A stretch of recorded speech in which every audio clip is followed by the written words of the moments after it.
noite a todos. Me chamo Vicente Martim Rocha. Sou natural de uma região que fica localizada próximo à cidade de Pelotas, no estado do Mato Grosso do Sul. Há exatamente 6 anos atrás, eu e minha família tivemos que deixar nossas terras para trás, por problemas que tivemos com outra família, que eram vizinhas às terras que morávamos. É um pouco surreal e difícil de acreditar o que eu estarei contando. Eu mesmo não acreditaria se não tivesse visto com esses olhos que a terra um dia há de comer. Ao todo, nossa família é composta por 7 pessoas, minha mãe e meu pai, que na época do acontecido tinham próximo a 50 anos. Contando comigo, existia mais 2 irmãos e também 2 irmãs. Tudo começou a partir do momento que meu pai resolveu cercar toda a sua propriedade, devido à grande perda que minha família na época estava tendo.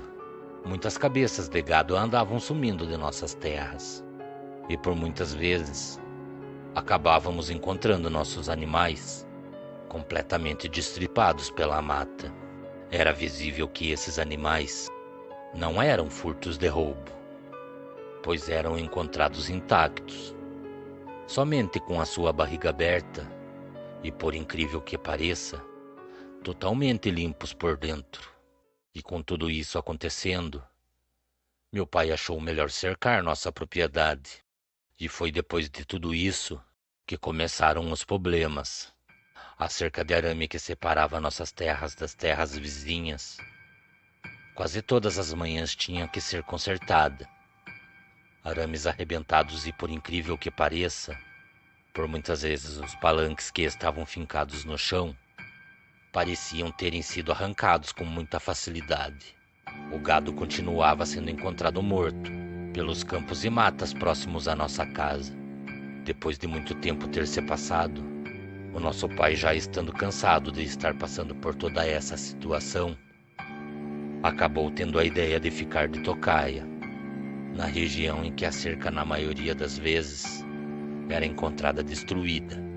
Era um fim de tarde quando nossa mãe veio até nós e falou que nosso pai estava na sala da casa, guardando por mim e meus irmãos. Então logo entramos na casa e fomos até ele. Ele fez 2 coisas que ele nunca tinha feito antes. Ele pediu para que nos aproximássemos dele. Sobre a mesa existia 4 copos e uma de suas bebidas favoritas. Ele acabou enchendo copo por copo e mandou que pegássemos. Depois disso mandou que nos sentássemos. Ali meu pai começou uma prosa estranha conosco. Ele falava sobre o sobrenatural. Comentava que quando mais novo, ele teve a infelicidade de cruzar com um ser que na sua época era conhecido como Hombre-Lobo. Ele dizia que essa criatura perseguiu a ele e ao meu avô pela mata e que por muito pouco não foram mortos pela fera. Eu ouvia nosso pai dizer que já quando era próximo ao fim da madrugada e também faltava poucas horas para que o dia viesse a estar tomando conta de todo aquele lugar, aquela criatura começou a se contorcer embaixo da árvore em que meu avô e meu pai estavam. Essas eram as suas palavras. Eu vi um ser horrível embaixo da árvore que eu estava. Aquilo olhava para mim e meu pai com um semblante de muita raiva. A morte era certa se aquilo nos pegasse. Não tínhamos, ao menos, um facão para nos defender da criatura. Então, quando a madrugada já chegava ao seu fim, eu não conseguia acreditar no que eu estava vendo. Aquele ser estava se espojando no chão. Seus ossos pareciam voltar para o lugar, e com isso, também passamos a ouvir grunhidos que se misturavam com gemidos de dor. Vocês já devem ter ouvido falar em lobisomem, pois naquele momento, o que estava abaixo de mim era isso. Imaginar a transformação dessa criatura é muito fácil. Vocês têm tudo na palma da mão. celular, internet e televisão, mas na verdade é completamente diferente de tudo que se imagina. Aquilo que estava abaixo de nós parecia um grande cachorro de pelagem negra. Também tinha um longo focinho. Boa parte de seu corpo era coberto por pelos. E diferente do que todos pensam, aquele ser era completamente esquelético, a ponto de parecer que seus ossos estavam expostos para fora de sua carne. A sua semelhança com a forma de andar era muito parecida com um grande macaco. Corpo encurvado para a frente, pernas tortas, de forma que parecia andar assentado sobre as próprias pernas, e longos braços. Eu e meu falecido pai vimos o momento em que aquele ser estava voltando a se tornar humano. Por incrível que pareça, seus pelos não caíam como todos pensam, e sim pareciam se recolher na carne de seu corpo. Suas mãos e dedos pareciam desfigurados, dedos alongados e tortos, que naquele momento se retorciam e voltavam ao normal. Mas o que nos deixou assustados foi poder ver o quanto a pessoa que vira essa criatura sofre no momento em que seu crânio está voltando ao normal.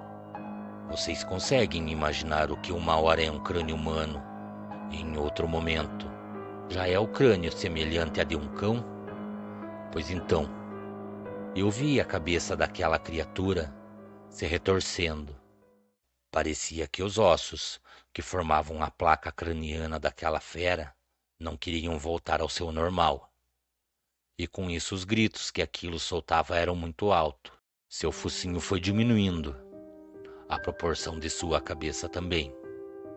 E por último, a única coisa que ficou deitado sobre os pés da árvore que estávamos era um moço, completamente nu e que deveria ter lá os seus 35 anos. Era possível ouvir aquele homem gemendo baixo. Acredito eu pela dor que sentiu. Depois disso, aquele homem se levantou, olhou para nós e nos pediu desculpas.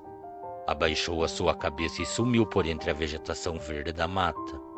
Então, depois de ouvir meu pai nos contar essa experiência terrível, eu nunca mais abusei com essas coisas que envolvem o sobrenatural. Passei a respeitar também o horário dos mortos. E durante a quaresma e a lua cheia, não fico transitando por matas e ruas escuras.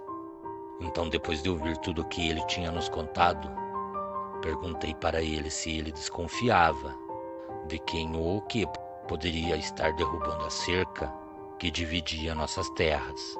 Naquele momento, um de meus irmãos acabou perguntando se nosso pai acreditava que o que vinha invadindo nossas terras era um lobisomem. E para nossa surpresa, ele olhou para cada um de nós e respondeu que sim. Ele nos contou que durante o dia, no momento em que estávamos colocando a cerca no lugar, ele encontrou alguns palanques com marcas que não poderiam ser feitas por facões ou foices. Naquele momento, ele se lembrou da árvore que estava junto com seu pai. Ele nos falou que no momento que olhou para o tronco da árvore, conseguiram ver as mesmas marcas deixadas pelas garras da fera. Então ele falou que o que ele viu nos palanques da cerca eram marcas idênticas às que foram feitas naquela árvore que eles estavam. Depois disso, nosso pai se levantou da onde estava e caminhou até um baú muito antigo que tinha em seu quarto. Então não demorou muito para ouvirmos ele nos chamar. Quando fomos até ele, para nosso espanto, sobre a sua cama havia 3 armas. E pela primeira vez, nosso pai entregou uma a cada um de nós, todas carregadas. Também pediu para que nos preparássemos, pois aquela noite que ainda estava por vir, ficaríamos de tocaia.